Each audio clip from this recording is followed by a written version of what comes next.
Hi guys, welcome to our channel. భారత వాయుసేన pilot Abhinandan Vardhaman Pakistan సైన్యం చెరలో ఉన్నప్పుడు అతడి కోసం ప్రతి ఒక్కరూ ప్రార్థించారు. అభినందన్ సురక్షితంగా ఉండాలని, అతడు క్షేమంగా తిరిగి రావాలని కూడా కోరుకున్నారు. సామాన్యులు సైతం అతడి కోసం ఎంతో ఆందోళన చెందారంటే పరిస్థితి ఎలా ఉందో అర్థం చేసుకోవచ్చు.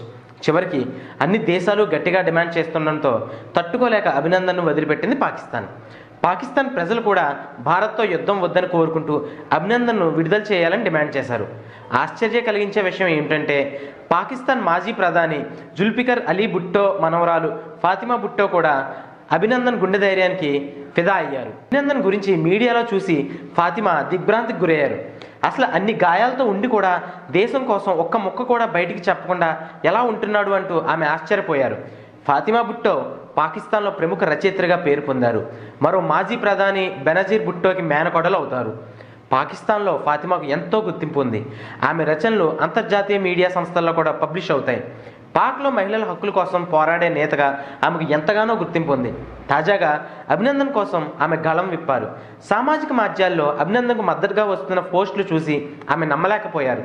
అతడు భారతీయుడు లేక పాకిస్తాన్కు చెందినవాడా అంటూ విస్మయం వ్యక్తం చేశారు. పాకిస్తాన్ ప్రజలు కూడా అతడి దేశభక్తిని చూసి మెచ్చుకుంటుంటే అలాంటి దేశభక్తుడిని చెరలో ఉంచడం మంచి పద్ధతి కాదని ఫాతిమా భుట్టో పాకిస్తాన్ ప్రభుత్వానికి హితవు పలికింది.